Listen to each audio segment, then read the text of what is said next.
एक प्राचीन नगर में एक भव्य और अत्यंत प्रसिद्ध मंदिर था। दूर दूर से लोग वहां भगवान के दर्शन करने आते थे। मंदिर के प्रवेश द्वार के सामने एक बहुत बूढ़ा, रोगी और असहाय भिखारी बैठा रहता था। उसके दोनों हाथ कटे हुए थे, पैरों में शक्ति नहीं थी, शरीर घावों से भरा था और उनमें से रक्त रिसता रहता था। उसकी स्थिति इतनी दयनीय थी कि उसे देखकर किसी का भी हृदय पिघल जाता था। फिर भी वह भगवान के द्वार पर बैठकर श्रद्धा से कहता, भगवान के नाम पर दे दो, मुझे कुछ दे दो। उसी नगर में एक धनी परिवार का पुत्र रहता था। उसका नियम था कि वह प्रतिदिन मंदिर जाकर भगवान के दर्शन करे। वह जब भी मंदिर जाता, उस बूढ़े भिखारी को भोजन या कुछ पैसे देकर ही अंदर प्रवेश करता। भगवान के दर्शन कर वह शांति और संतोष के साथ घर लौटता। एक दिन उस युवक ने उस भिखारी की दशा को देखकर अत्यंत दया अनुभव की। वह अपनी गाड़ी से उतरा, उसके चरणों में झुककर बोला, बाबा प्रणाम, यदि आप बुरा न माने तो मैं आपसे एक बात पूछना चाहता हूं। भिखारी ने मुस्कुराते हुए कहा, पूछो बेटा, अवश्य पूछो।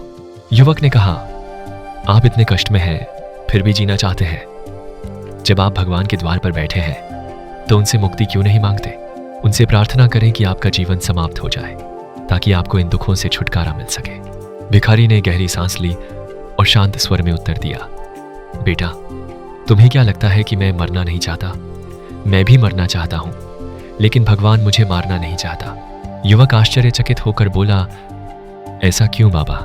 भिखारी ने धीरे धीरे कहा, क्या तुमने इस नगर के सबसे धनी व्यक्ति का नाम सुना है, जो लगभग 25-30 वर्ष पहले यहां रहता था?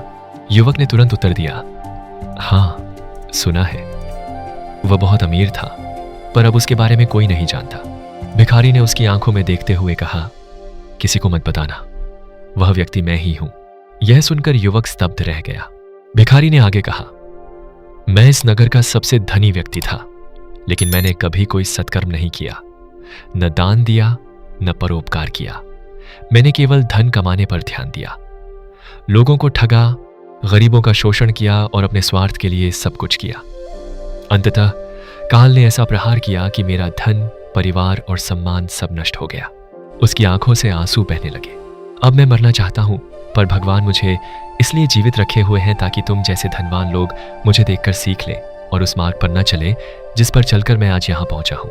उसने आगे कहा, याद रखो बेटा, यदि धन धर्म और सेवा में लगाया जाए तो वह सुख और समृद्धि लाता है, लेकिन यदि धन व्यर्थ के भोग, अहंकार और पाप में खर्च किया जाए तो एक दिन सब कुछ नष्ट हो जाता है। भगवान प्रत्येक व्यक्ति को उसके कर्मों का फल अवश्य देते हैं। युवक की आंखों से भी आंसू बहने लगे। उसने उसी क्षण संकल्प लिया कि वह अपने धन का उपयोग सेवा और परोपकार में करेगा। धन का सही उपयोग धर्म और सेवा में करना चाहिए। अहंकार और स्वार्थ मनुष्य के पतन का कारण बनते हैं। भगवान प्रत्येक कर्म का फल अवश्य देते हैं। दया और परोपकार ही सच्ची भक्ति है। जैसा कर्म करोगे वैसा ही फल पाओगे। अगर आपको यह प्रेरणादायक भक्ति कथा पसंद आई हो तो इसे लाइक और शेयर अवश्य करें ताकि यह संदेश अधिक से अधिक लोगों तक पहुंचे। ऐसे ही प्रेरणादायक, आध्यात्मिक और जीवन बदलने वाली कहानियां सुनने के लिए हमारे YouTube channel magic word studio को सब्सक्राइब करें। बेल आइकन दबाना ना भूलें ताकि हर नई वीडियो का नोटिफिकेशन आपको सबसे पहले मिले। मैजिक वर्ड स्टूडियो, जहां शब्द नहीं, जीवन बदलते हैं।